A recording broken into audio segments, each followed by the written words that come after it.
सकती। एक सुपना नहीं है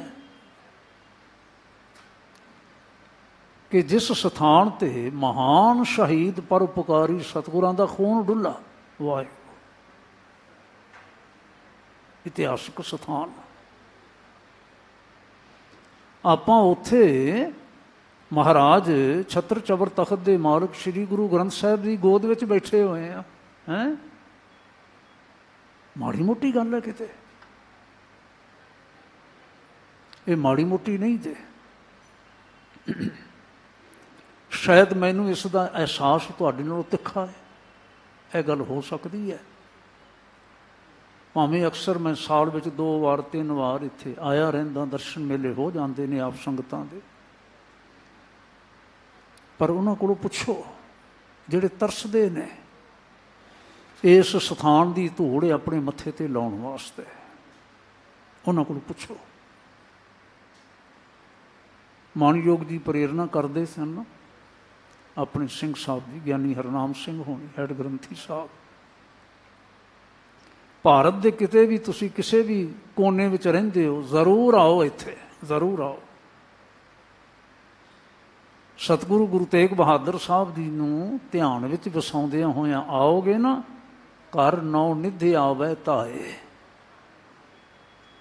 ऐसा वचन है श्री दशमेश जी का, गुरु पातशाह का। पर कित्थे आया जाता है? हाँ जी, मैं तो अपनी गल की ना कि प्रदेशों में रहिंदियां होइयां आउणा औखा हुंदा, ते भारत में रहिंदियां किते आया जाता है? सारे कम्मां कारां वाले, रुझेवियां वाले, परिवारां वाले, कित्थे समा निकलदा है? कदी कुछ कदी कुछ कदी कुछ कदी कुछ, रुझेवी जान नहीं छड्डदे। हुण तुसीं ध्यान करो, जिहड़े रोज़ दे नेमी हो, रोज़ दे नितनेमी, एवें ही सह सुभाह चलदियां चलदियां ऐस सचखंड विच पहुँच जाते हो। तुसीं सचखंड च पहुँच जाते हो, जिस थां दीयां वाइब्स वाइब्रेशनस इन्नियां पवित्र ने, इन्नियां पवित्र ने, बैठदियां नाल मन जुड़ जावे, बंदा एकाग्र चित्त हो जावे। जदों मन जुड़ जावे, एकाग्र चित्त हो जावे, तो फिर भावें गुरु नाम सिंह होनी, भाई साहब होरी शब्द सुना रहे होण, भावें कोई होर विद्वान बैठा होया प्यार दे नाल गुरु कीयां गल्लां सुना रहा होवे, बातां पा रहा होवे, साडी सिमरती विच टिक जांदा है, सारा कुछ टिक जांदा है।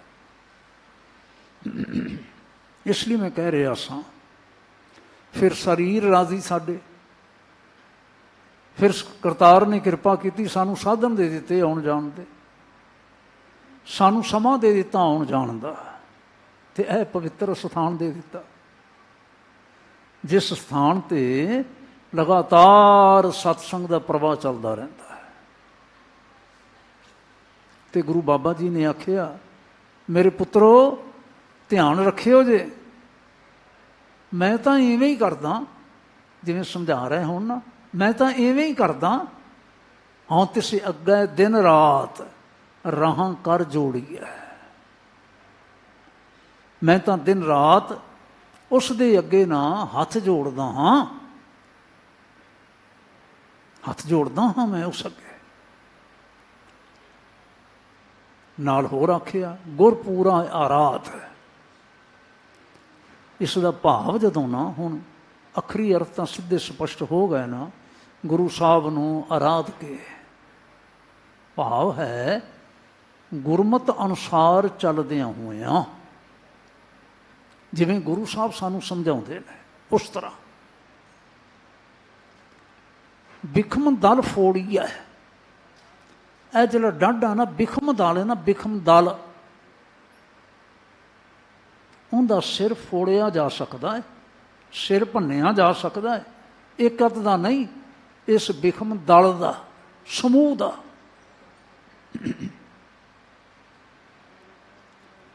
हुण बिखम दल की सतगुरु महाराज ने ना ਐਂ ਲਫ਼ਜ਼ ਵਰਤੀ ਅਸੀਂ, ਕਹਾਣੀ ਕਿਉਂ ਪਾਈ ਸਾਡੇ ਸਾਹਮਣੇ ਬਿਖਮ ਦਲ ਦੀ। ਕਹਿੰਦੇ ਨੇ ਤੁਸੀਂ ਕਦੀ ਧਿਆਨ ਨਹੀਂ ਕੀਤਾ ਕਿਸ ਬਿਖਮ ਦਲ ਦੇ ਨਾਲ ਮਨੁੱਖ ਦਾ ਸਾਹਮਣਾ ਹੈ। ਸੂਰਬੀਰ ਵਰਿਆਮ ਕਿਨੈ ਨਾ ਹੋੜੀਐ, ਇਹ ਬੜੇ ਸੂਰਬੀਰ ਨੇ। ਵਰਿਆਮ ਹੁੰਦੇ ਨੇ ਡਾਢਾ ਸੂਰਮਾ, ਬੜੀ ਸੂਰਮਾ। ਕਿਨੈ ਨਾ ਹੋੜੀਐ, ਇਹਨਾਂ ਨੂੰ ਕੋਈ ਰੋਕ ਨਹੀਂ ਸਕਦਾ ਜੇ। ਸੂਰਬੀਰ ਵਰਿਆਮ ਕਿਨੈ ਨਾ ਹੋੜੀਐ, ਫੌਜ ਸਤਾਣੀ ਹਾਠ ਪੰਚਾਂ ਜੋੜੀਐ। ਇਹ ਜਿਹੜੀ ਫੌਜ ਹੈ ਨਾ, ਇਹ ਬਹੁਤ ਸਤਾਣੀ ਹੈ। ਸਤਾਣੀ ਤੋਂ ਭਾਵ ਹੁੰਦਾ ਤਾਣ ਵਾਲੀ, ਤਕੜੇ ਤਾਣ ਵਾਲੀ, ਜ਼ੋਰ ਵਾਲੀ, ਬਲ ਵਾਲੀ। ਇੱਕ ਦੋ ਦੀ ਬਾਤ ਨਹੀਂ ਹੈ, ਇਹ ਫੌਜਾਂ ਹੀ ਫੌਜਾਂ ਨੇ ਸਾਰੀਆਂ। ਤੇ ਫਿਰ ਸਤਿਗੁਰੂ ਮਹਾਰਾਜ ਨੇ ਕੀ ਫਰਮਾਇਆ, ਕਹਿਣ ਲੱਗੇ 10 ਨਾਰੀ ਅਤੂਤ ਦੇਨ ਚਮੋੜੀਐ। 10 ਨਾਰੀ, ਨਾਰੀ ਤੋਂ ਭਾਵ ਹੈ ਸਾਡੀਆਂ ਇੰਦਰੀਆਂ, ਜਿਨ੍ਹਾਂ ਨੂੰ ਗਿਆਨ ਇੰਦਰੀਆਂ ਆਖਿਆ ਜਾਂਦਾ ਹੈ, ਜਿਹਦੇ ਵਿੱਚ ਸਾਡੀਆਂ 2 ਅੱਖਾਂ ਨੇ, 2 ਨਾਸਕਾਂ ਨੇ, 2 ਕੰਨ ਨੇ, ਸਾਡੀ ਜ਼ੁਬਾਨ ਹੈ, ਸਾਡੀ ਚਮੜੀ ਹੈ ਆਦਿ, ਜਿਨ੍ਹਾਂ ਰਾਹੀਂ ਸਾਨੂੰ ਨਾ ਗਿਆਨ ਹੁੰਦਾ ਹੈ। ਅਤੂਤ ਦੇਨ ਚਮੋੜੀਐ, ਇਹਨਾਂ ਦੇ ਵਿੱਚ ਨਾ ਇਹ ਸੂਰਬੀਰ ਜਿਹੜੇ ਵਰਿਆਮ ਨੇ ਨਾ, ਇਹ ਵੜ ਬਹਿੰਦੇ ਨੇ। ਇਹ ਅੱਖਾਂ ਨੂੰ ਵੀ ਕਾਬੂ ਕਰ ਲੈਂਦੇ ਨੇ, ਇਹ ਕੰਨਾਂ ਨੂੰ ਵੀ ਕਾਬੂ ਕਰ ਲੈਂਦੇ ਨੇ, ਇਹ ਨਾਸਕਾਂ ਨੂੰ ਵੀ ਕਾਬੂ ਕਰ ਲੈਂਦੇ ਨੇ, ਇਹ ਸਾਡੀਆਂ ਜ਼ੁਬਾਨ ਨੂੰ ਵੀ ਕਾਬੂ ਕਰ ਲੈਂਦੇ ਨੇ। ਚਮੋੜੀਐ, ਚੰਬੇੜ ਦੇਣਾ, ਚੰਬੇੜ ਦੇਣਾ। ਫਿਰ ਕੀ ਆਖਿਓ ਨੇ, ਜਿਨ ਜਿਨ ਲੈਣ ਰਲਾਏ ਇਹੋ ਇਹਨਾਂ ਲੋੜੀਐ। ਕਹਿੰਦੇ ਨੇ ਇਹਨਾਂ ਦਾ ਇੱਕ ਪੱਖ ਹੋਰ ਬੜਾ ਡਾਢਾ, ਤੁਸੀਂ ਧਿਆਨ ਟਿਕਾਈ ਰੱਖੋਗੇ ਨਾ ਜੇ, ਗੱਲ ਸਪਸ਼ਟ ਹੁੰਦੀ ਜਾਏਗੀ। ਕਹਿੰਦੇ ਨੇ ਇਹ ਸ਼ੁਰੂ ਕਰਦੇ ਨੇ ਅੱਖਾਂ ਤੋਂ, ਅੱਖਾਂ ਨੂੰ ਇਹਨਾਂ ਨੇ ਜਿੱਤ ਲਿਆ। ਜਿੱਧਰ ਇਹ ਚਾਹੁਣਗੇ ਅੱਖਾਂ ਉੱਧਰ ਵੇਖਣਗੀਆਂ। ਔਰ ਅੱਖਾਂ ਨੂੰ ਵੇਖਣ ਨੂੰ ਕੋਈ ਸ਼ਰਮ ਨਹੀਂ ਆਵੇਗੀ ਵੀ ਇੱਧਰ ਨਹੀਂ ਵੇਖਣਾ ਚਾਹੀਦਾ, ਕੋਈ ਸ਼ਰਮ ਨਹੀਂ ਆਵੇਗੀ। ਅੱਖਾਂ ਨੂੰ ਅਧੀਨ ਕਰ ਲਿਆ, ਨੇਤਰਾਂ ਨੂੰ ਅਧੀਨ ਕਰ ਲਿਆ, ਫਿਰ ਕੰਨਾਂ ਨੂੰ ਅਧੀਨ ਕਰਨਗੇ। ਹੁਣ ਕੰਨਾਂ ਨਾਲ ਵੀ ਉਹੀ ਕੁਝ ਸੁਣਨਾ ਚਾਹੁੰਦੇ ਨੇ ਜਿਹੜਾ ਕੁਝ ਅੱਖਾਂ ਰਾਹੀਂ ਵੇਖਣਾ ਚਾਹੁੰਦਾ ਹੈ ਬੰਦਾ। ਫਿਰ ਜ਼ਬਾਨ ਨੂੰ ਅਧੀਨ ਕਰ ਲੈਣਗੇ। ਔਰ ਹਜ਼ੂਰ ਨੇ ਨਾ ਜੁਗਤੀ ਨਾਲ ਗੱਲ ਸਮਝਾਈ, ਕਹਿਣ ਲੱਗੇ ਤੁਸੀਂ ਦੇਖਿਓ ਜੇ ਧਿਆਨ ਨਾਲ, ਅੱਖਾਂ ਵੀ ਨਾ ਫਿਰ ਉਸੇ ਦੀ ਸਪੋਰਟ ਕਰਦੀਆਂ ਨੇ, ਉਸੇ ਦੀ, ਕਿਉਂਕਿ ਜਿੱਤ ਲਿਆ ਇਹਨਾਂ ਸੂਰਬੀਰਾਂ ਨੇ, ਅੱਖਾਂ ਨੂੰ ਜਿੱਤ ਲਿਆ ਇਹਨਾਂ ਸੂਰਬੀਰਾਂ ਨੇ, ਕੰਨਾਂ ਨੂੰ ਜਿੱਤ ਲਿਆ।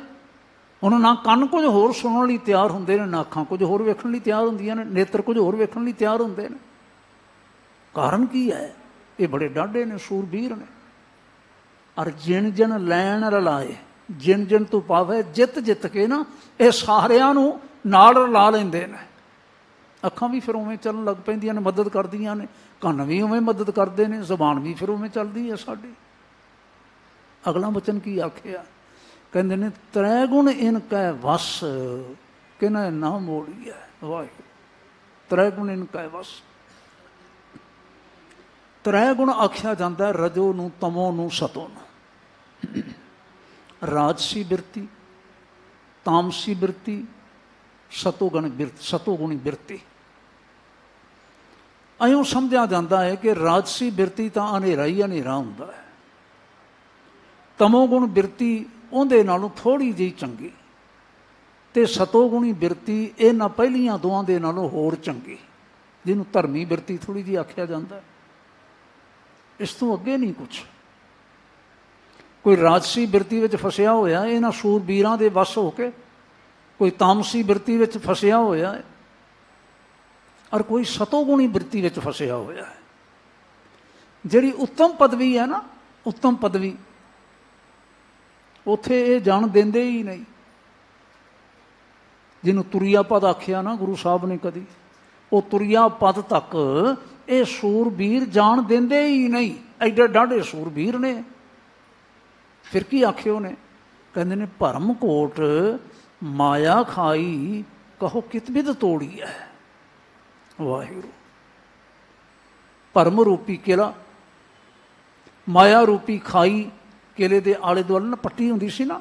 ਇੱਥੇ ਵੀ ਤੁਸੀਂ ਜਾਓ, ਅਜੇ ਵੀ ਲਾਲ ਕਿਲਾ ਜਦੋਂ ਦੇਖੋਗੇ ਧਿਆਨ ਦੇ ਨਾਲ ਨਾ, ਤੇ ਫਿਰ ਇਹ ਉਦਾਹਰਨ ਜਿਹੜੀ ਹੈ ਨਾ ਸਾਨੂੰ ਸਮਝਣੀ ਸੌਖੀ ਹੋ ਜਾਏਗੀ।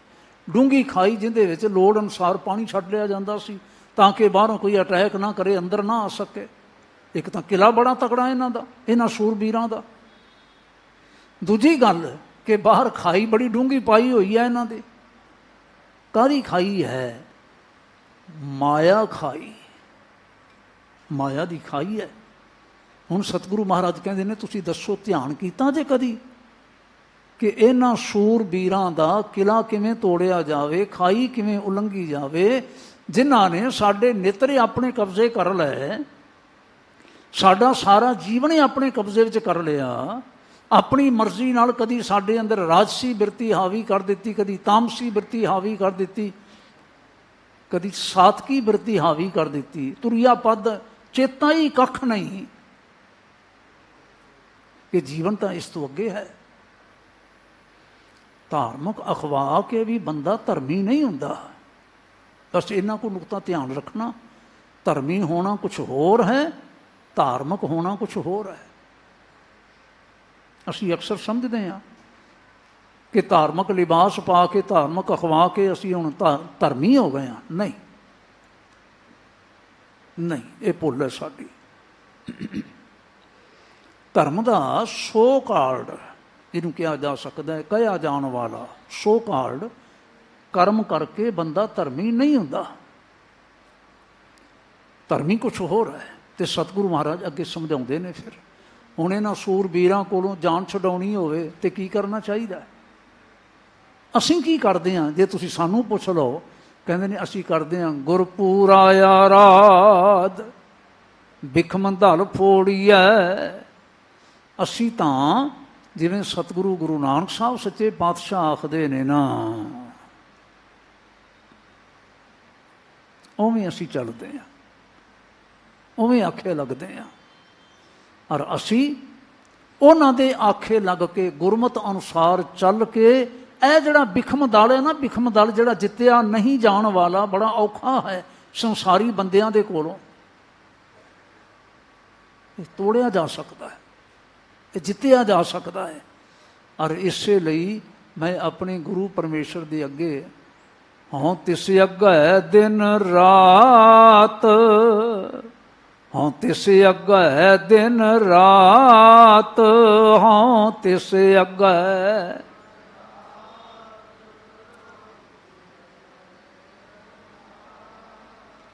ਤੁਸੀਂ ਘੱਟ ਪੜ੍ਹਦੇ ਹੋ ਬਾਣੀ, ਸ਼ਬਦ ਚੇਤੇ ਨਹੀਂ ਹੁੰਦੇ। ਇੱਕ ਵਾਰ ਸੁਣ ਕੇ, ਦੋ ਵਾਰੀ ਸੁਣ ਕੇ ਵੀ ਤੁਸੀਂ ਪਿੱਛੇ ਨਹੀਂ ਬੋਲ ਸਕਦੇ। ਇਹ ਢਿੱਲ ਹੈ ਆਪਣੀ ਗੁਰੂ ਕੇ ਸਿੱਖਾਂ ਦੀ। ਬੋਲੋ ਤਕੜੇ ਹੋ ਕੇ, ਧਿਆਨ ਨਾਲ ਸੁਣੋ ਤੇ ਬੋਲੋ ਤਕੜੇ ਹੋ ਕੇ।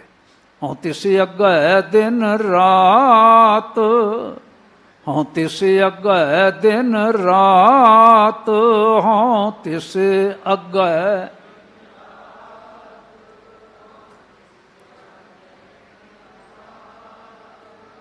ਰਾਹਾਂ ਘਰ ਜੋੜੀਐ, ਰਾਹਾਂ ਘਰ ਜੋੜੀਐ, ਰਾਹਾਂ ਘਰ ਜੋੜੀ। ਮੈਂ ਉਸ ਦੇ ਅੱਗੇ ਹੱਥ ਜੋੜ ਕੇ ਅਰਦਾਸ ਕਰਦਾ ਹਾਂ। ਤਿਸੇ ਅੱਗੇ ਅਰਦਾਸ ਰਾਹਾਂ ਕਰ ਜੋੜੀਐ। ਸਤਿਗੁਰੂ ਤੁਸੀਂ ਕਿਰਪਾ ਕਰ ਸਕਦੇ ਹੋ, ਤੁਸੀਂ ਬਚਾਓ। ਤੁਸੀਂ ਕਿਰਪਾ ਕਰੋਗੇ, ਬਚਾਓਗੇ ਤੇ ਬਚਿਆ ਜਾ ਸਕਦਾ ਹੈ। ਗੁਰੂ ਬਾਬਾ ਜੀ ਨੇ ਬਚਨ ਕੀਤਾ ਨਾ, ਕਹਿਣ ਲੱਗੇ ਨਿਹਤੇ ਪੰਜ ਜਵਾਨ ਮੈਂ ਗੁਰ ਥਾਪੀ ਦਿੱਤੀ ਕੰਡ ਦੀ। ਵਾਹਿਗੁਰੂ। ਜਿਹੜੇ ਮੇਰੇ ਨੌਜਵਾਨ ਵੀਰ ਬੈਠੇ ਨੇ, ਬੱਚੀਆਂ ਬੈਠੀਆਂ ਨੇ, ਸ਼ਾਇਦ ਉਹਨਾਂ ਨੂੰ ਮੇਰੀ ਇਹ ਗੱਲ ਅਜੇ ਵੀ ਸਮਝ ਨਾ ਆਈ ਹੋਵੇ ਮੈਂ ਕਿਹਨਾਂ ਦੀ ਗੱਲ ਕਰ ਰਿਹਾ। ਇਹ ਸ਼ੂਰਬੀਰ ਨੇ ਸਾਡੇ ਕਾਮ, ਸਾਡੇ ਅੰਦਰਲਾ ਕਾਮ ਉਲਾਰ, ਕਾਮੀ ਉਲਾਰ। ਇਹ ਹੈ ਸਾਡੇ ਅੰਦਰ ਕ੍ਰੋਧ ਦਾ ਉਲਾਰ, ਇਹ ਹੈ ਲੋਭ ਦਾ ਹਾਵੀ ਹੋ ਜਾਣਾ, ਇਹ ਹੈ ਮੋਹ ਦਾ ਹਾਵੀ ਹੋ ਜਾਣਾ, ਇਹ ਹੈ ਸਾਡਾ ਹੰਕਾਰੀ ਹੋ ਜਾਣਾ, ਹੰਕਾਰੀ ਹੋ ਜਾਣਾ। ਹੁਣ ਤੁਸੀਂ ਧਿਆਨ ਕਰਿਓ ਜੇ, ਮੈਂ ਝੱਟ ਪਹਿਲਾਂ ਬੇਨਤੀ ਕੀਤੀ ਹੈ ਕਿ ਧਾਰਮਿਕ ਹੋ ਜਾਣਾ, ਧਰਮੀ ਹੋ ਜਾਣਾ ਨਹੀਂ ਹੁੰਦਾ। ਵਾਹਿਗੁਰੂ ਮੈਨੂੰ ਖਿਮਾ ਕਰ ਦਿਓ ਜੇ। ਗੁਰੂ ਕਾ ਨਾ ਜਿਹੜਾ ਇਹ ਸੰਕਲਪ ਹੁੰਦਾ ਹੈ, ਜੋ ਸਤਿਗੁਰੂ ਮਹਾਰਾਜ ਕਹਿਣ ਜਾ ਰਹੇ ਨੇ, ਫਰਮਾ ਰਹੇ ਨੇ, ਉਸ ਨੂੰ ਸਮਝਣ ਸਮਝਾਉਣ ਵਾਸਤੇ ਨਾ ਇਹੋ ਜਿਹਾ ਨਖੇੜਾ ਕਰਨਾ ਪੈ ਜਾਂਦਾ। ਸਿਰਫ ਮੈਂ ਕਿਹਾ ਨਾ, ਅਸੀਂ ਸਾਰੇ ਭਾਗਾਂ ਵਾਲੇ ਹਾਂ, ਇਸ ਪਾਵਨ ਅਸਥਾਨ 'ਤੇ ਆਏ ਜਿੱਥੇ ਮਹਾਨ ਸ਼ਹੀਦ ਸਤਿਗੁਰਾਂ ਦਾ, ਉਹਨਾਂ ਦੇ ਪਿਆਰਿਆਂ ਦਾ ਖੂਨ ਡੁੱਲਾ। ਵਾਹਿਗੁਰੂ, ਖੂਨ ਡੁੱਲਾ। ਕਿੰਨੀਆਂ ਪਵਿੱਤਰ ਸ਼ਖਸੀਅਤਾਂ ਸਨ, ਕਿਤਨੀਆਂ ਸ਼ਖਸੀਅਤਾਂ ਇਹ ਪਵਿੱਤਰ ਸਨ, ਜਿਨ੍ਹਾਂ ਦੇ ਇਸ ਮਹਾਨ ਕਾਰਜ ਕਰਨ 'ਤੇ, ਉਪਰਾਲਾ ਕਰਨ 'ਤੇ ਜ਼ੁਲਮ ਨੂੰ ਠੱਲ ਪਈ। ਤਾਂ ਤੇ ਤੁਰਕ ਕਲਾ ਭਈ ਢਿੱਲੀ, ਤੁਰਕ ਕਲਾ ਭਈ ਢਿੱਲੀ। ਕਲਾ ਤੋਂ ਭਾਵ ਹੈ ਸ਼ਕਤੀ। ਤੁਰਕਾਂ ਦੀ ਜਿਹੜੀ ਸ਼ਕਤੀ ਸੀ ਨਾ, ਉਹ ਢਿੱਲੀ ਪੈ ਗਈ, ਤੇ ਪੈਂਦਿਆਂ ਪੈਂਦਿਆਂ ਪੈਂਦਿਆਂ ਪੈਂਦਿਆਂ ਇੱਕ ਦਿਨ ਸਾਰਾ ਕੁਝ ਉਜੜ ਗਿਆ ਉਹਨਾਂ ਦਾ। ਹੁਣ ਇਤਨਾ ਪਵਿੱਤਰ ਖੂਨ ਜਿੱਥੇ ਡੁੱਲਾ ਹੋਵੇ, ਅਸੀਂ ਉਸ ਸਥਾਨ ਦੀ ਧੂੜ ਰਾਖ ਆਪਣੇ ਮੱਥੇ 'ਤੇ ਲਾਈਏ, ਬੈਠ ਕੇ ਅਸੀਂ ਸਤਸੰਗ ਦੀਆਂ ਹਾਜ਼ਰੀਆਂ ਭਰੀਏ, ਸ਼ਬਦ ਸੁਣੀਏ, ਕੀਰਤਨ ਸੁਣੀਏ, ਵੱਡੀ ਭਾਗਾਂ ਦੀ ਬਾਤ ਹੈ ਨਾ। ਪਰ ਹੁਣ ਮੈਂ ਹੱਥ ਜੋੜ ਕੇ ਆਖਦਾ, ਉੱਠੋਗੇ ਨਾ ਜਿਸ ਵੇਲੇ, ਜਾਓਗੇ ਜਿਸ ਵੇਲੇ, ਤੇ ਇਹਨਾਂ ਬਚਨਾਂ ਨੂੰ ਵਿਚਾਰਿਓ ਜੇ ਕਿ ਮੈਂ ਇਸ ਪਵਿੱਤਰ ਸਥਾਨ 'ਤੇ ਬੈਠ ਕੇ ਪਵਿੱਤਰ ਬਚਨ ਸੁਣ ਕੇ ਆਇਆ, ਮੇਰੀਆਂ ਅੱਖਾਂ ਠੀਕ ਠਾਕ ਨੇ ਹੁਣ?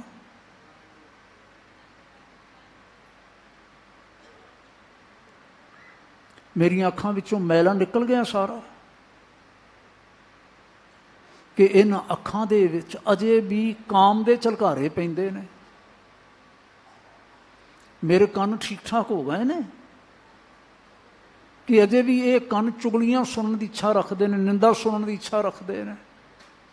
ਵਿਚਾਰਿਓ ਜੇ, ਆਪ ਵਿਚਾਰਿਓ ਜੇ।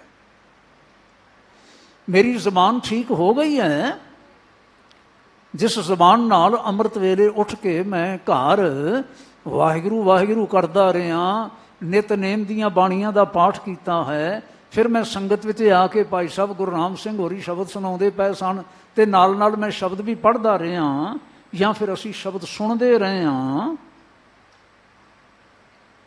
ਇਹ ਜ਼ਬਾਨ ਹੁਣ ਪਵਿੱਤਰ ਹੋ ਗਈ ਹੈ ਕਿ ਅਜੇ ਵੀ ਇਸ ਜ਼ਬਾਨ 'ਤੇ ਨਾ ਗਾਲਾਂ ਟਿਕੀਆਂ ਹੋਈਆਂ ਨੇ, ਮੰਦੇ ਬੋਲ ਟਿਕੇ ਹੋਏ ਨੇ, ਚੁਗਲੀ ਟਿਕੀ ਹੋਈ ਹੈ। ਗੁਰੂ ਬਾਬਾ ਜੀ ਨੇ ਨਾ ਆਖਿਆ ਨਾ, ਅਸੀਂ ਕਦੀ ਕਦੀ ਐਂ ਸਮਝਦੇ ਹਾਂ ਵੀ ਜਿਹੜਾ ਕੁਝ ਗੁਰੂ ਸਾਹਿਬ ਨੇ ਆਖਿਆ ਹੈ ਇਹ ਸਮੇਂ ਦੇ ਬੰਦਿਆਂ ਦੇ ਵਾਸਤੇ ਸੀ, ਕੋਈ ਬਾਹਮਣਾਂ ਦੇ ਵਾਸਤੇ ਸੀ, ਕੋਈ ਤੁਰਕਾਂ ਦੇ ਵਾਸਤੇ ਸੀ, ਕੋਈ ਕਿਸੇ ਦੇ ਵਾਸਤੇ ਸੀ। ਅਸੀਂ ਆਪਣੇ ਆਪ ਨੂੰ ਮਾਈਨਸ ਕਰ ਲੈਂਦੇ, ਸਾਡੇ ਵਾਸਤੇ ਤਾਂ ਗੱਲ ਇਹ ਹੈ ਨਹੀਂ। ਪਰ ਯਾਦ ਰੱਖਣਾ, ਇਹ ਬ੍ਰਾਹਮਣਾਂ ਦਾ ਹਰਦੁਆਰ ਤਾਂ ਨਹੀਂ ਹੈਗਾ ਨਾ ਵੀ ਬ੍ਰਾਹਮਣਾਂ ਨੂੰ ਸੁਣਾਇਆ ਜਾ ਰਿਹਾ ਹੈ।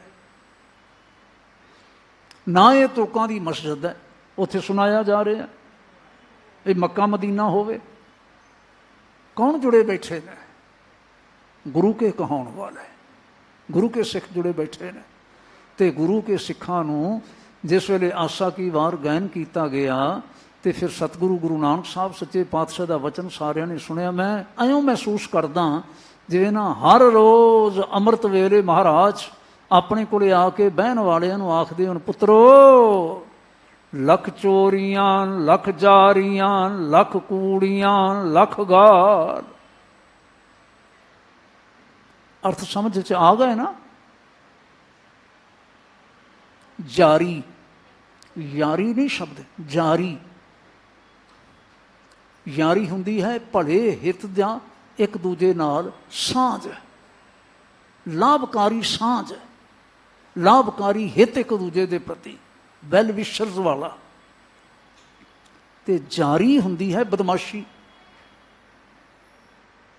ਜਾਰੀ ਕੀ ਹੁੰਦੀ ਹੈ? ਜੋ ਜੱਜੇ ਨਾਲ ਸ਼ਬਦ ਪਾਇਆ ਗਿਆ, ਇਹ ਹੈ ਬਦਮਾਸ਼ੀ, ਮੰਦ ਚਿਤਵਨੀ, ਮੰਦ ਸੋਚ, ਮੰਦਾ ਚੱਲਣਾ। ਤੇ ਸਤਿਗੁਰੂ ਕਹਿੰਦੇ ਨੇ ਤੁਸੀਂ ਆਏ, ਹੁਣ ਜੇ ਮੈਂ ਐਂ ਕਹਾਂ ਬਈ ਇੱਥੇ ਆਏ, ਇੱਥੇ ਬੈਠ ਕੇ ਤੁਸੀਂ ਸਾਨੂੰ ਸੁਣਨਾ ਚਾਹਿਆ, ਤੇ ਤੁਸੀਂ ਨਾ ਮੇਰੇ ਬੱਚਿਓ ਫਿਰ ਸੁਚੇਤ ਹੋਵੋ ਨਾ।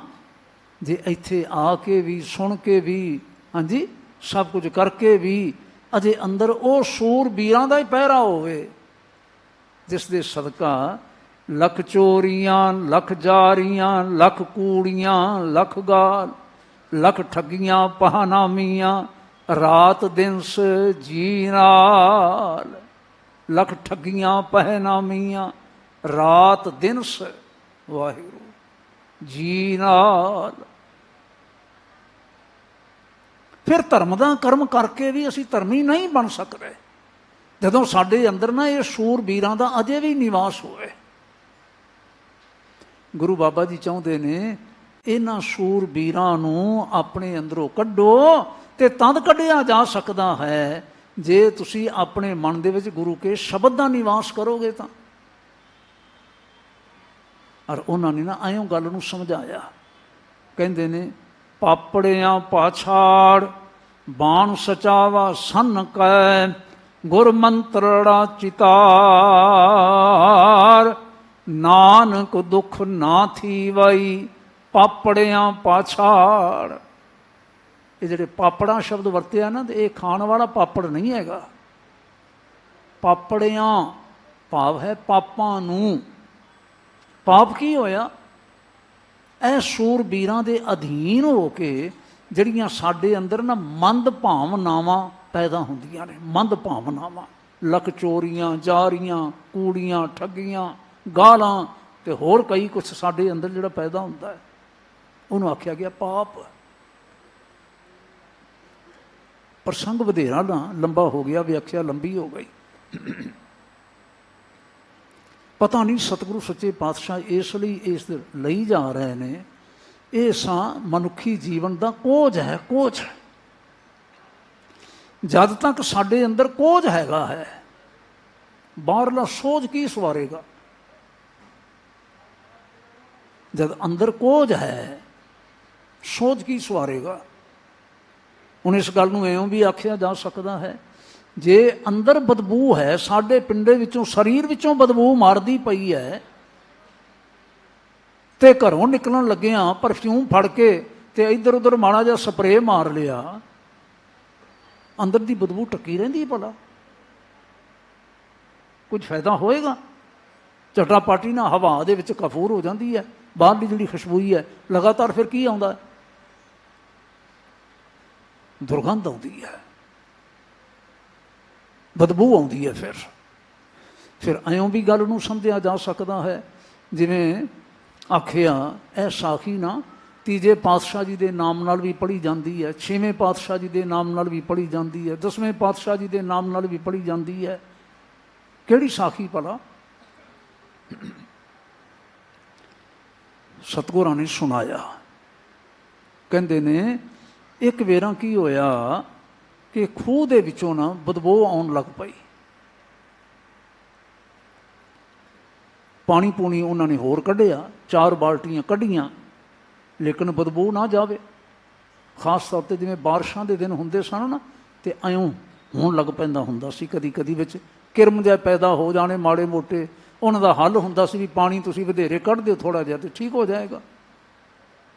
ਜਦੋਂ ਨਾ ਠੀਕ ਹੋਇਆ ਨਾ, ਜਿਵੇਂ ਵਿਸ਼ਵਾਸ ਬਣਿਆ ਹੋਇਆ ਸੀ, ਬ੍ਰਾਹਮਣ ਦੇ ਕੋਲ ਆਏ। ਬ੍ਰਾਹਮਣ ਦੇਵਤਾ, ਪੰਡਤ ਜੀ, ਕੀ ਕਰੀਏ ਆਪਾਂ? ਉਹਨਾਂ ਗੱਲ ਨੂੰ ਸੋਚ ਕੇ, ਇਹਦੇ ਵਿਚਾਰ ਕੇ ਆਖਿਆ, ਐਂ ਕਰੋ, 100 ਡੋਲ ਪਾਣੀ ਦਾ ਵਿੱਚੋਂ ਕੱਢੋ, 101 ਡੋਲ,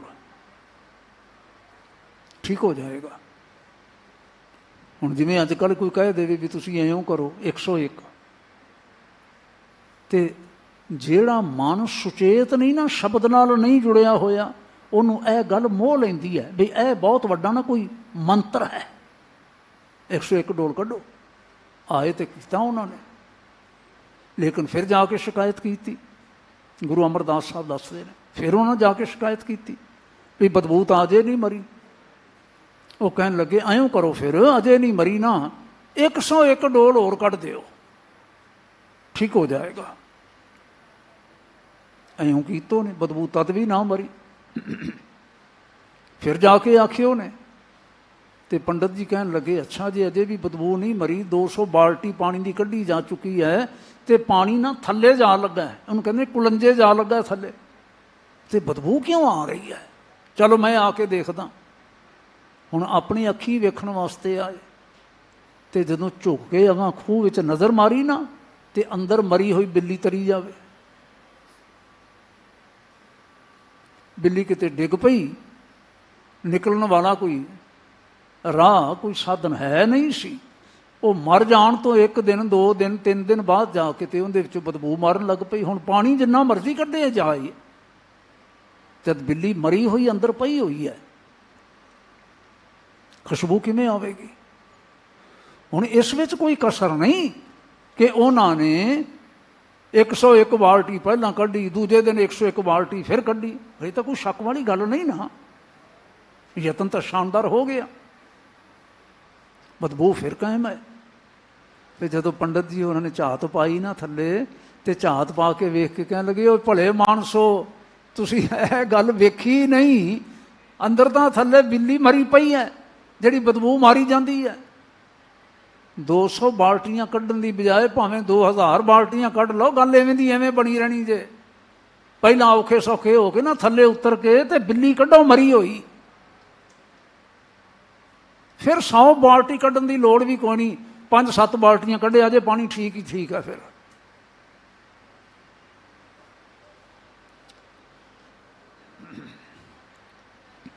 ਮੈਂ ਕੀ ਬੇਨਤੀ ਕਰਨ ਜਾ ਰਿਹਾ ਸਾਂ,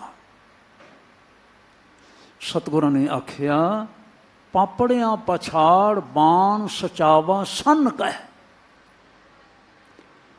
ਤੇਰੇ ਅੰਦਰ ਜਿਹੜੇ ਪਾਪ ਨੇ ਨਾ, ਜਦ ਤੱਕ ਉਹਨਾਂ ਪਾਪ ਬਿਰਤੀਆਂ ਨੂੰ ਤੂੰ ਮਾਰਦਾ ਨਹੀਂ, ਖਤਮ ਨਹੀਂ ਕਰਦਾ ਤਿੱਖੇ ਤੀਰ ਚਲਾ ਕੇ, ਤਦ ਤੱਕ ਤੇਰੇ ਧਰਮ ਕਰਮ ਜਿਹੜੇ ਨੇ ਨਾ ਇਹ ਫਲੀਭੂਤ ਨਹੀਂ ਹੁੰਦੇ। ਧਰਮ ਕਰਮ ਫਲੀਭੂਤ ਨਹੀਂ ਹੁੰਦੇ। ਹੁਣ ਜੇ ਫਿਰ ਕੋਈ ਹੱਥ ਜੋੜ ਕੇ ਆਖੇ ਮਹਾਰਾਜ ਸੱਚੇ ਪਾਤਸ਼ਾਹ ਮੈਂ ਕਿਵੇਂ ਇਹਨਾਂ ਨੂੰ ਤਿੱਖੇ ਤੀਰ ਮਾਰਾਂ, ਕਿਹੜੇ ਤਿੱਖੇ ਤੀਰ ਮਾਰਾਂ ਮੈਂ, ਜਿਹੜੇ ਤਿੱਖੇ ਤੀਰ ਨਾ ਸਾਡਾ ਬਾਪ ਸਾਡੇ ਅੰਦਰ ਮਾਰ ਸਕਦਾ, ਨਾ ਸਾਡੀ ਮਾਂ ਸਾਡੇ ਅੰਦਰ ਮਾਰ ਸਕਦੀ ਹੈ, ਨਾ ਕੋਈ ਮਿੱਤਰ ਮਾਰ ਸਕਦਾ, ਨਾ ਸਾਡੀਆਂ ਫੌਜਾਂ ਮਾਰ ਸਕਦੀਆਂ ਨੇ, ਮੈਂ ਕਿਹੜੇ ਤਿੱਖੇ ਤੀਰ ਮਾਰਾਂ? ਤੇ ਸਤਿਗੁਰਾਂ ਨੇ ਸਮਝਾ ਦਿੱਤਾ। ਵਾਹਿਗੁਰੂ ਗੁਰੂ ਪਾਤਸ਼ਾਹ ਕਿਰਪਾ ਕਰਨ, ਸਾਨੂੰ ਸਾਰਿਆਂ ਨੂੰ ਨਾ ਸੁਚੇਤ ਹੋ ਜਾਈਏ, ਜਿਸ ਵੇਲੇ ਲੋੜ ਪੈਂਦੀ ਹੈ ਤੇ ਅਸੀਂ ਇਹ ਤੀਰ ਚਲਾ ਸਕੀਏ। ਕਹਿੰਦੇ ਨੇ ਪਾਪੜਿਆਂ ਪਾਛਾੜ ਬਾਣ ਸਚਾਵਾ ਸੰਨ ਕੈ, ਗੁਰ ਮੰਤਰੜਾ ਚਿਤਾਰ। ਬੋਲੋ ਸਾਰੇ, ਗੁਰ ਮੰਤਰੜਾ ਚਿਤਾਰ, ਨਾਨਕ ਦੁੱਖ ਨਾ ਥੀਵਈ। ਗੁਰ ਮੰਤਰੜਾ। ਮੈਂ ਹੁਣ ਇਹਦੀ ਵਿਚਾਰ ਜੇ ਕਰਾਂ ਤੇ ਸਾਨੂੰ ਐਂ ਗੱਲ ਨੂੰ ਸਮਝ ਲੈਣਾ ਚਾਹੀਦਾ ਹੈ। ਭਾਵ ਹੈ ਗੁਰੂ ਕੇ ਉਪਦੇਸ਼ ਨੂੰ ਚੇਤੇ ਕਰ। ਜੇ ਹੁਣ ਅਸੀਂ ਥਿੜਕੇ ਹੋਏ ਸਿੱਖ ਪੁੱਤਰ, ਸਿੱਖ ਧੀਆਂ, ਸਾਨੂੰ ਬਾਣੀ ਯਾਦ ਹੀ ਕੋਈ ਨਾ ਹੋਵੇ, ਮਹਾਰਾਜ ਸ੍ਰੀ ਗੁਰੂ ਗ੍ਰੰਥ ਸਾਹਿਬ ਜੀ ਦਾ ਅਸੀਂ ਪਾਠ ਹੀ ਨਾ ਕਰਦੇ ਹੋਈਏ, ਬਿਨਾਂ ਸ਼ੱਕ ਗੁਰੂ ਖਾਲਸਾ ਜੀ ਨੇ ਆਖਿਆ ਨਾ, ਗੁਰੂ ਰਾਮਦਾਸ ਜੀ ਦੇ ਬਚਨਾਂ ਦੇ ਅਨੁਸਾਰੀ ਹੁੰਦਿਆਂ ਹੋਇਆਂ, ਜਿਨ੍ਹਾਂ ਦਾ ਹਾਂਜੀ ਅਸੀਂ ਇਹ ਸ਼ਤਾਬਦੀ ਮਨਾ ਰਹੇ ਹਾਂ, 450 ਸਾਲਾ, ਉਹਨਾਂ ਦੇ ਗੁਰਿਆਈ ਦਿਵਸ ਦੀ ਸ਼ਤਾਬਦੀ ਮਨਾਈ ਨਾ ਤੁਸਾਂ ਨੇ।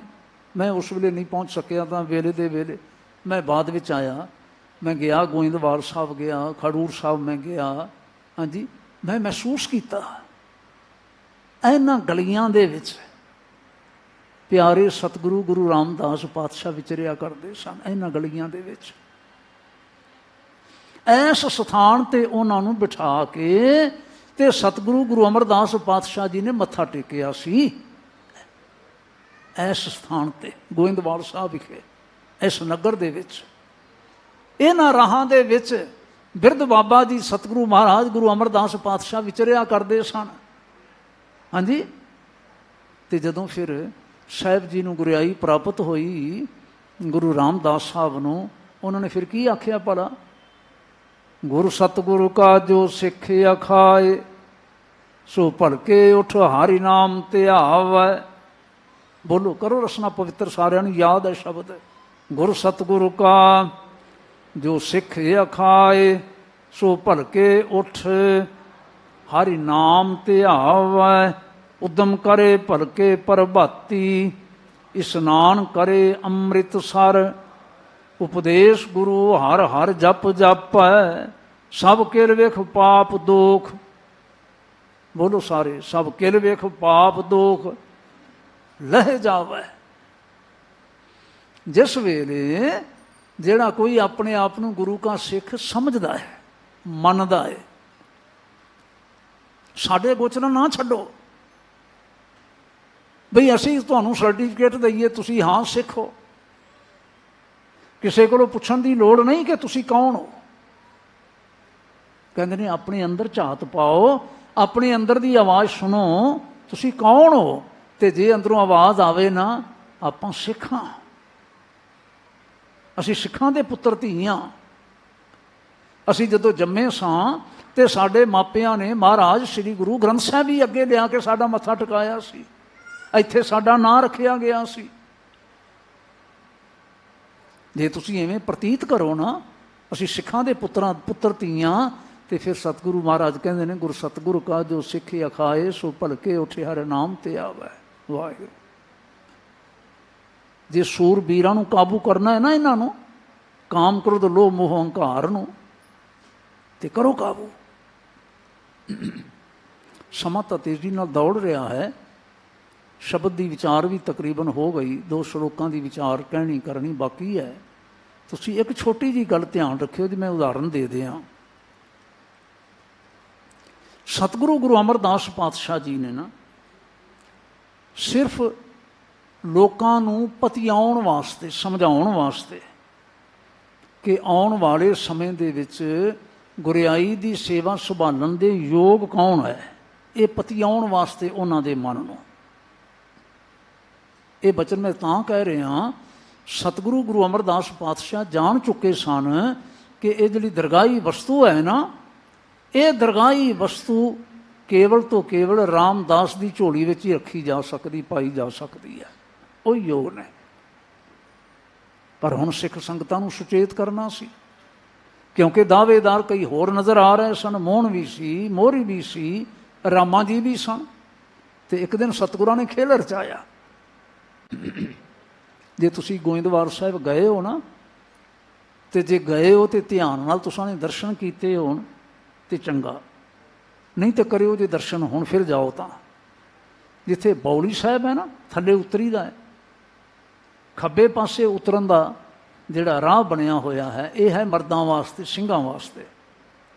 ਸੱਜੇ ਪਾਸੇ ਹੈ ਬੀਬੀਆਂ ਵਾਸਤੇ, ਭੈਣਾਂ ਵਾਸਤੇ।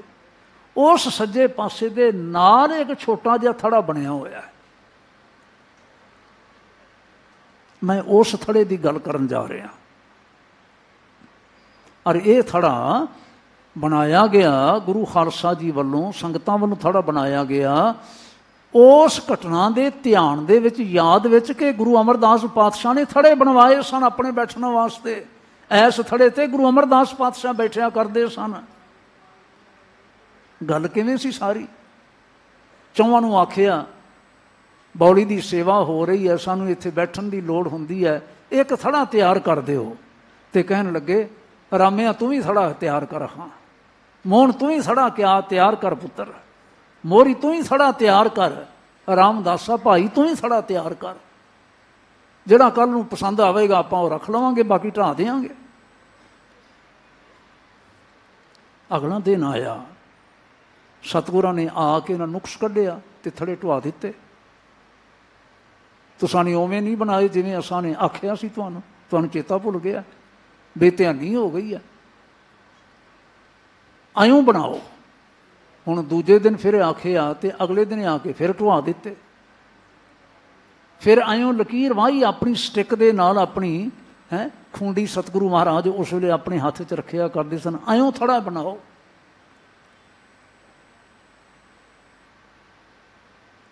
ਰਾਤ ਦੀ ਗੱਲ ਹੈ, ਉਸ ਰਾਤ ਦੀ ਗੱਲ, ਤੀਜੀ ਰਾਤ ਦੀ ਗੱਲ ਹੈ। ਹੁਣ ਤੁਸੀਂ ਨਾ ਫਿਰ ਉੱਥੇ ਜਾਓਗੇ ਨਾ ਜਿਸ ਵੇਲੇ, ਅਜੇ ਉਹ ਸਥਾਨ ਦੀ ਨਾ ਬਣਤਰ ਬਾਹਰੀ ਉਵੇਂ ਹੀ ਰੱਖੀ ਹੋਈ ਹੈ ਜਿਵੇਂ ਇੱਕ ਹਵੇਲੀ ਵਿੱਚ ਗੁਰੂ ਸਾਹਿਬ ਸੱਚੇ ਪਾਤਸ਼ਾਹ ਆਪ ਅਤੇ ਉਹਨਾਂ ਦਾ ਪਰਿਵਾਰ, ਇਹ ਦੋਵੇਂ ਪੁੱਤਰ ਅਤੇ ਉਹਨਾਂ ਦੇ ਅਗਾਂਹ ਪਰਿਵਾਰ ਬੱਚੇ, ਅਤੇ ਨਾਲ ਹੀ ਉੱਥੇ ਭਾਨੀ ਜੀ ਅਤੇ ਭਾਨੀ ਜੀ ਦੇ ਧੀ ਭਾਨੀ ਦੇ ਬੱਚੇ, ਭਾਵ ਗੁਰੂ ਰਾਮਦਾਸ ਪਾਤਸ਼ਾਹ ਜੀ ਦੇ ਬੱਚੇ ਸਾਹਿਬਜ਼ਾਦੇ ਸਾਰੇ ਉੱਥੇ ਰਹਿੰਦੇ ਹੁੰਦੇ ਸਨ। ਹਨੇਰਾ ਪੈ ਰਿਹਾ ਅਤੇ ਗੁਰੂ ਅਮਰਦਾਸ ਸਾਹਿਬ ਸੱਚੇ ਪਾਤਸ਼ਾਹ ਆਪਣੇ ਚੁਬਾਰੇ ਵਿੱਚ ਉੱਪਰ ਸਨ, ਅਤੇ ਮੋਹਣ ਆਇਆ ਪਿਆਰੇ ਰਾਮਦਾਸ ਜੀ ਦੇ ਪਾਸ, ਅਤੇ ਰਾਮਦਾਸ ਜੀ ਦੇ ਪਾਸ ਆ ਕੇ ਨਾ ਖੜੋ ਕੇ ਕਹਿਣ ਲੱਗਾ, ਹੁਣ ਜਿਹੜੇ ਲਫ਼ਜ਼ ਵਰਤੇ ਮੈਂ ਸਮੇਂ ਨੂੰ ਧਿਆਨ 'ਚ ਰੱਖਦਾ ਹੋਇਆ ਨਾ ਸੰਖੇਪਤਾ ਨਾਲ ਮੈਂ ਉਹ ਲਫ਼ਜ਼ ਹੀ ਦੁਹਰਾ ਦਿੰਦਾ। ਸਾਡੇ ਮਹਾਕਵੀ ਜੀ ਲਿਖਦੇ ਨੇ, ਕਹਿੰਦੇ ਨੇ, ਮੋਹਨ ਨੇ ਆਖਿਆ, ਭਾਈਆ ਅਕਲ ਠਿਕਾਣੇ ਰਹੀ ਨਾ ਹੁਣ ਕੀ। ਵਾਹਿਗੁਰੂ, ਅਕਲ ਠਿਕਾਣੇ ਰਹੀ ਨਾ ਹੁਣ ਕੀ। ਉਹਨਾਂ ਦੀ ਅਕਲ ਟਿਕਾਣੇ ਨਹੀਂ ਰਹਿ ਗਈ ਹੁਣ। ਕਿਹਨਾਂ ਦੀ ਭਲਾ? ਵਾਹਿਗੁਰੂ, ਗੁਰੂ ਅਮਰਦਾਸ ਪਾਤਸ਼ਾਹ ਦੀ। ਹੈਂ, ਐਸੇ ਗੁਸਤਾਖੀ ਭਰੇ ਬੋਲ ਵੀ ਪੁੱਤਰ ਬੋਲ ਸਕਦੇ ਨੇ ਨਾ। ਜਦੋਂ ਈਰਖਾ ਦੇ ਵਿੱਚ ਆਏ ਹੋਣ, ਹੁਣ ਪੁੱਤਰ ਨੇ ਗੁਰੂ ਮਹਾਰਾਜ ਸੱਚੇ ਪਾਤਸ਼ਾਹ ਦੇ, ਜਿਵੇਂ ਸਤਿਗੁਰਾਂ ਨੇ ਆਖਿਆ ਨਾ, ਸੂਰਬੀਰ, ਇਹ ਸੂਰਬੀਰ ਜਾਨ ਨਹੀਂ ਜੇ ਛੱਡਦੇ। ਸਾਡੀ ਜਾਨ ਕਿੱਥੇ ਛੱਡਣਗੇ? ਤਾਂ ਗੁਰੂ ਕੇ ਪੁੱਤਰਾਂ ਦੀ ਜਾਨ ਨਹੀਂ ਛੱਡੀ ਇਹਨਾਂ। ਤਾਂ ਬਚਣਾ ਔਖਾ ਹੈ ਨਾ ਸਾਡੇ ਵਾਸਤੇ। ਫਿਰ ਕਹਿਣ ਲੱਗੇ, ਭਾਈਆ ਅਕਲ ਠਿਕਾਣੇ ਰਹੀ ਨਾ ਹੁਣ ਕੀ। ਨਹਿ ਸੁਧ ਭਲੇ ਬੁਰੇ ਕੇ ਗੁਣ ਕੀ। ਚੰਗੇ ਸੁੰਦਰ ਥੜੇ ਬਣਤ ਹੈ, ਦਿਓ ਕੀ ਰਾਏ ਸੋ ਤੁਰਤ ਭਣਤ ਹੈ। ਚੰਗੇ ਭਲੇ ਥੜੇ ਬਣੇ ਹੁੰਦੇ ਨੇ, ਜਿਵੇਂ ਆਖਿਆ ਉਵੇਂ ਥੜੇ ਬਣੇ ਹੁੰਦੇ ਨੇ, ਲੇਕਿਨ ਇਹਨਾਂ ਦੀ ਆਪਣੀ ਅਕਲ ਟਿਕਾਣੇ ਨਹੀਂ ਰਹੀ। ਭਾਵ ਚੇਤਾ ਭੁੱਲ ਜਾਂਦਾ ਸਾਰਾ ਕੁਝ। ਉਮਰ ਸਿਆਣੀ ਹੋ ਗਈ ਹੈ, 95 ਵਰ੍ਹਿਆਂ ਦੇ ਹੋਣ ਲੱਗੇ ਨੇ, 90 ਲੰਘ ਆਏ ਨੇ। ਇਹ ਜਦੋਂ ਆ ਕੇ ਆਖਦੇ ਨੇ ਚੰਗੇ ਭਲੇ ਥੜਿਆਂ ਨੂੰ ਢਾਹ ਦਿਓ, ਤੇ ਤੂੰ ਢਾਉਣ ਲੱਗ ਪੈਣਾ ਉਵੇਂ। ਹੈਂ, ਇੱਕ ਦਿਨ ਹੋਇਆ, 2 ਦਿਨ ਹੋਏ, 3 ਦਿਨ ਹੋਏ, ਮੈਂ ਵੀ ਹਟ ਗਿਆ, ਮੋਹਰੀ ਵੀ ਹਟ ਗਿਆ, ਰਾਮਾ ਵੀ ਹਟ ਗਿਆ, ਤੂੰ ਅੱਜ ਵੀ ਲੱਗਾ ਹੋਇਆ ਸੈਂ। ਗੱਲ ਨੂੰ ਸਮਝ, ਤੂੰ ਤਾਂ ਜਵਾਨ ਜੱਕਾ ਹੈ, ਤੂੰ ਭੁੱਲਦਾ ਨਹੀਂ ਕੁਛ। ਲੇਕਿਨ ਉਹਨਾਂ ਨੂੰ ਅਕਲ ਠਿਕਾਣੇ ਰਹੀ ਨਾ ਹੁਣ ਕੀ। ਤੁਸੀਂ ਧਿਆਨ ਕਰਿਓ ਜੇ, ਕਿੱਡੀ ਵੱਡੀ ਪ੍ਰੋਵੋਕੇਸ਼ਨ ਹੈ, ਕਿੰਨੀ ਵੱਡੀ ਭੜਕਾਊ ਗੱਲ ਹੈ। ਔਰ ਭੜਕਾਹਟ ਕੌਣ ਪੈਦਾ ਕਰ ਰਿਹਾ? ਕੋਈ ਗੈਰ ਨਹੀਂ, ਗੁਰੂ ਕਾ ਪੁੱਤਰ। ਪੁੱਤਰ ਕਹਾਉਣ ਵਾਲਾ ਨਹੀਂ, ਜਿਹੜਾ ਸੱਚਮੁੱਚ ਬਿੰਦੀ ਪੁੱਤਰ ਹੈ ਮਹਾਰਾਜ ਸੱਚੇ ਪਾਤਸ਼ਾਹ ਦਾ, ਗੁਰੂ ਅਮਰਦਾਸ ਸਾਹਿਬ ਦਾ। ਲੇਕਿਨ ਅੱਗੋਂ ਵੀ ਫਿਰ ਨਾ ਪਿਆਰੇ ਰਾਮਦਾਸ ਨੇ, ਜਿਹੜੇ ਗੁਰੂ ਰਾਮਦਾਸ ਪਾਤਸ਼ਾਹ ਸਨ, ਗੁਰੂ ਰਾਮਦਾਸ, ਜਿਨ੍ਹਾਂ ਦੇ ਸੀਸ ਦੇ ਉੱਪਰ ਗੁਰੂ ਅਮਰਦਾਸ ਸਾਹਿਬ ਨੇ ਹੱਥ ਰੱਖਿਆ, ਗੁਰ ਹੱਥ ਧਰਿਓ ਮੇਰੇ ਮਾਥਾ। ਹਾਂਜੀ, ਔਰ ਹੱਥ ਰੱਖਣ ਦਾ ਭਾਵ ਕੀ ਸੀ? ਮੈਨੂੰ ਸ਼ਬਦ ਨਾਲ ਜੋੜਿਆ, ਜਨਮ ਜਨਮ ਕੇ ਕਿਲ ਵਿਖ ਦੁਖ ਉਤਰੇ। ਕੀ ਕੀਤਾ? ਗੁਰ ਨਾਮ ਦਿਓ ਰਿਣ ਲਾਥਾ।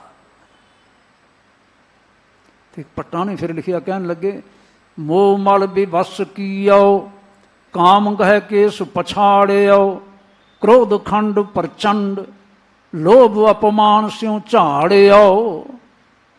ਕਹਿਣ ਲੱਗੇ, ਇਹਨਾਂ ਨੇ ਤਾਂ ਨਾ ਕਾਮ ਦੇ ਪੱਲੇ ਕੁਛ ਰਹਿਣ ਦਿੱਤਾ, ਨਾ ਕ੍ਰੋਧ ਦੇ ਪੱਲੇ ਕੁਛ ਰਹਿਣ ਦਿੱਤਾ। ਫੜ ਕੇ ਵਾਲਾਂ ਤੋਂ ਤੇ ਪਟਕਾ ਪਟਕਾ ਕੇ ਮਾਰਿਆ, ਕ੍ਰੋਧ ਖੰਡ ਪ੍ਰਚੰਡ, ਲੋਭ ਅਪਮਾਨ ਸਿਉ ਝਾੜਿਓ। ਕੀ ਭਾਵ ਸੀ ਉਹਨਾਂ ਦਾ?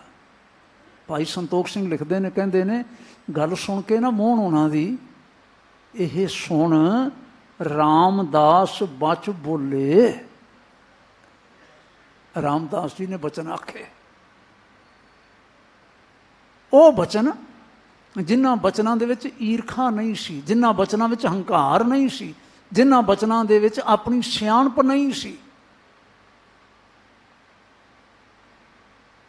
ਔਰ ਜਿਨ੍ਹਾਂ ਬਚਨਾਂ ਦੇ ਵਿੱਚ ਜੋ ਕੁਝ ਮੋਹਨ ਨੇ ਆਖਿਆ ਨਾ, ਉਹਨਾਂ ਦੀ ਕੋਈ ਛਾਇਆ ਨਹੀਂ ਸੀ, ਕੋਈ ਛਾਇਆ ਨਹੀਂ ਸੀ, ਉਹ ਕੁਝ ਹੋਰ ਕਹਿ ਗਏ ਸਨ। ਤੇ ਭਾਈ ਸਾਹਿਬ ਕਹਿੰਦੇ ਨੇ, ਪਿਆਰੇ ਰਾਮਦਾਸ ਜੀ ਬੋਲਣ ਲੱਗੇ ਨਾ, ਇਹ ਸੁਣ ਰਾਮਦਾਸ ਬਚ ਬੋਲੇ, ਸ਼ਰਧਾ ਸਿਦਕ ਸਹਿਤ ਅਮੁੱਲ ਹੈ। ਵਾਹਿਗੁਰੂ, ਅੰਦਰ ਇਹ ਕਿਤੇ ਸੂਰਬੀਰ ਬੈਠੇ ਹੋਣ ਨਾ, ਸ਼ਰਧਾ ਨਹੀਂ ਰਹਿ ਜਾਂਦੀ, ਸਿਦਕ ਨਹੀਂ ਜੇ ਬਣਦਾ, ਪਿਆਰ ਨਹੀਂ ਜੇ ਬਣਦਾ। ਜੇ ਕਿਤੇ ਬਣ ਜਾਂਦਾ ਹੋਵੇ ਨਾ ਇਹਨਾਂ ਦੇ ਅੰਦਰ ਹੁੰਦਿਆਂ ਸੁਣਦਿਆਂ, ਤੇ ਫਿਰ ਮਹਾਰਾਜ ਅੱਜ ਇਹਨਾਂ ਨੂੰ ਸੂਰਬੀਰ ਨਾ ਆਖਦੇ। ਕਦੀ ਆਖਿਆ ਨਾ ਪੰਜੇ ਬੱਧੇ ਮਹਾਬਲੀ, ਇਹਨਾਂ ਨੂੰ ਮਹਾਬਲੀ ਨਾ ਆਖਿਆ ਜਾਂਦਾ। ਲੇਕਿਨ ਧੰਨ ਗੁਰੂ ਰਾਮਦਾਸ ਪਾਤਸ਼ਾਹ ਜਿਨ੍ਹਾਂ ਦੀ ਸ਼ਤਾਬਦੀ ਮਨਾਈ ਜਾ ਰਹੀ ਹੈ, ਕੈਸੇ ਅਜਿੱਤ ਸਨ ਇਹਨਾਂ ਸੂਰਬੀਰਾਂ ਨੂੰ, ਜੋ ਉਹਨਾਂ ਨੇ ਜਿੱਤਿਆ ਹੋਇਆ ਸੀ।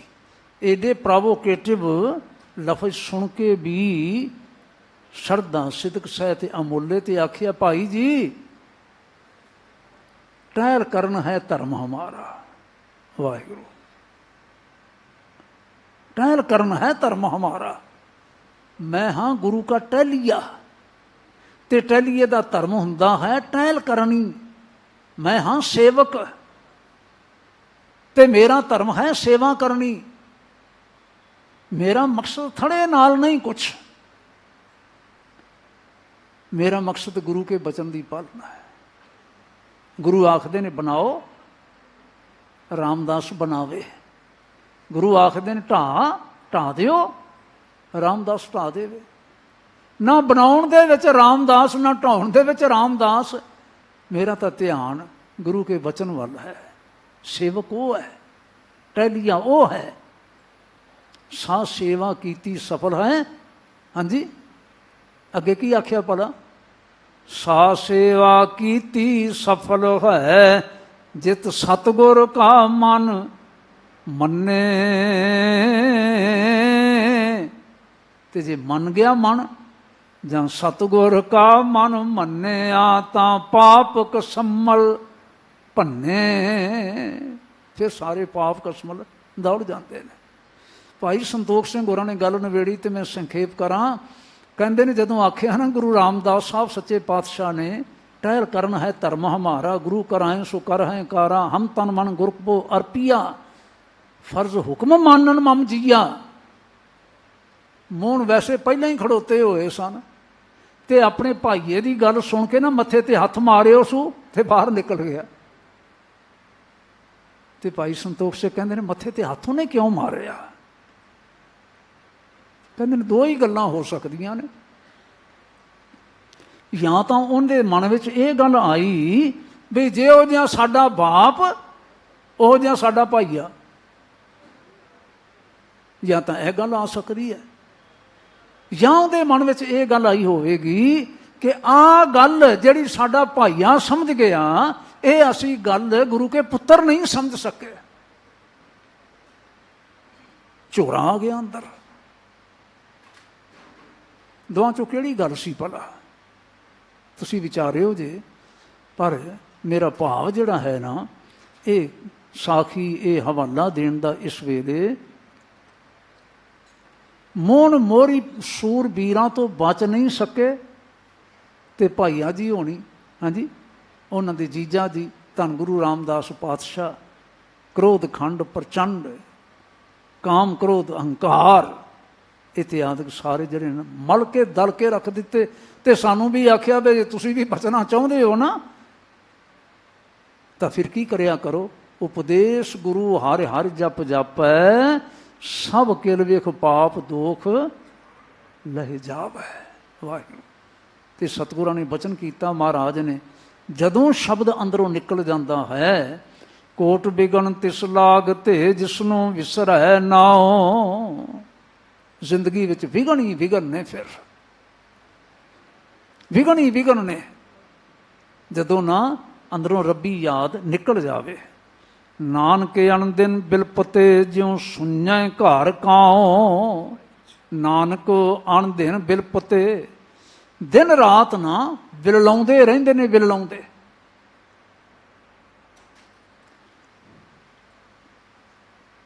ਹੁਣ ਅਸੀਂ ਕਹਾਂਗੇ ਵੀ ਵਿਲਲਾਉਣਾ ਕੀ ਹੁੰਦਾ ਭਲਾ, ਨਾਲ ਉਦਾਹਰਨ ਦੇ ਦਿੱਤੀ। ਇਹੋ ਜਿਹੀ ਉਦਾਹਰਨ ਕਿਤੇ ਅਸੀਂ ਦੇਈਏ ਨਾ ਤੇ ਮਨ ਸੁਣਨ ਵਾਲੇ ਦਾ ਕਿਸੇ ਨਾ ਕਿਸੇ ਰੂਪ 'ਚ ਔਖਾ ਹੋ ਸਕਦਾ ਹੈ। ਪੰਜਵੇਂ ਪਾਤਸ਼ਾਹ ਮਹਾਰਾਜ ਹਜ਼ੂਰ ਨੇ ਆਖਿਆ, ਅਣਦਿਨ ਬਿਲਪਤੇ ਜਿਉਂ ਸੁਣੈ ਘਰ ਕਾਉ। ਜਿਵੇਂ ਕੋਈ ਉਜੜਿਆ ਹੋਇਆ ਘਰ ਹੋਵੇ ਨਾ, ਉਜੜਿਆ ਹੋਇਆ ਘਰ, ਜਿਸ ਘਰ ਦੇ ਵਿੱਚ ਕੋਈ ਜੀ ਜੰਤਰੂ ਨਾ ਰਹਿੰਦਾ ਹੋਵੇ, ਰੋਟੀ ਨਾ ਪੱਕਦੀ ਹੋਵੇ, ਉੱਥੇ ਕਿਤੇ ਕਾਂ ਆ ਜਾਵੇ, ਹਾਂਜੀ, ਕਾਂ ਦੇ ਪੱਲੇ ਕੀ ਪਵੇਗਾ ਭਲਾ? ਜਿੰਨਾ ਚਿਰ ਮਰਜ਼ੀ ਉੱਥੇ ਨਾ ਲਾਉਂਦਾ ਰਵੇ।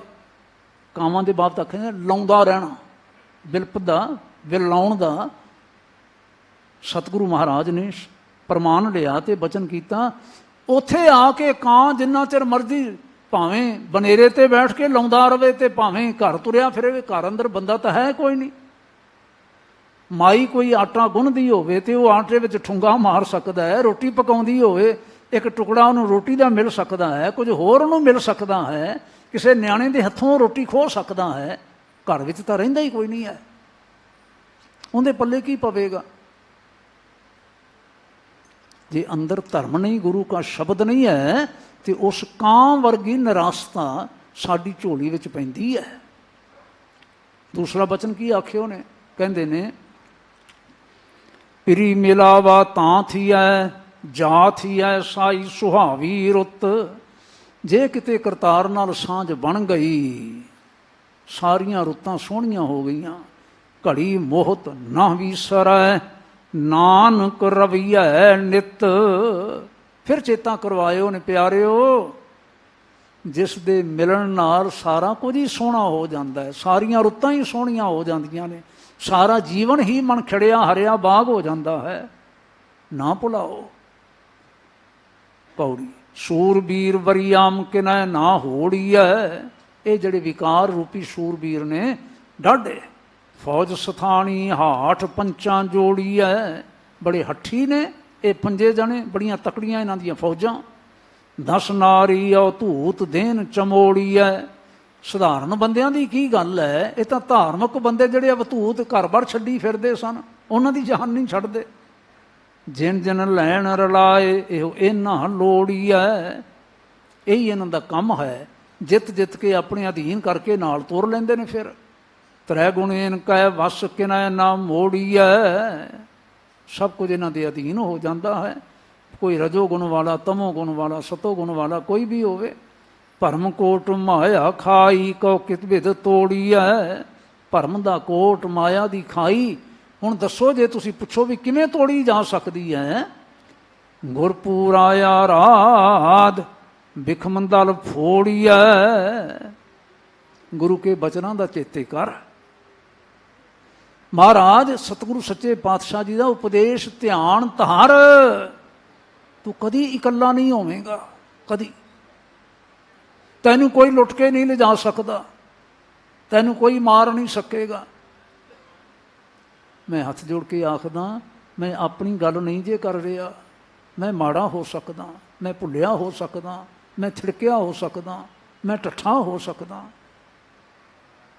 ਪਰ ਇਸ ਦਾ ਮਤਲਬ ਇਹ ਨਹੀਂ ਹੈ ਕਿ ਸ਼ਬਦ ਨਾਲ ਜੁੜ ਕੇ ਕੋਈ ਨਿਰਭਉ ਨਹੀਂ ਹੋ ਸਕਦਾ। ਹੋ ਸਕਦੇ ਹਾਂ ਅਸੀਂ। ਸਤਿਗੁਰੂ ਮਹਾਰਾਜ ਨੇ ਇਸ ਲਈ ਤਾਂ ਬਚਨ ਕੀਤਾ, ਤੇ ਹੋਈਏ ਸਾਰੇ ਨਿਰਭਉ। ਕਹਿੰਦੇ ਨੇ ਐਂ ਆਖਦੇ ਕਰਦੇ ਹਾਂ ਅਸੀਂ, ਨਾਲੇ ਗੁਰੂ ਕੇ ਬਚਨਾਂ ਦਾ ਧਿਆਨ ਧਰੋ, ਨਾਲੇ ਅਰਦਾਸ ਕਰੋ। ਹਉ ਤਿਸ ਅੱਗੇ ਦਿਨ ਰਾਤ, ਹਉ ਤਿਸ ਅੱਗੇ ਦਿਨ ਰਾਤ, ਹਉ ਤਿਸ ਅੱਗੇ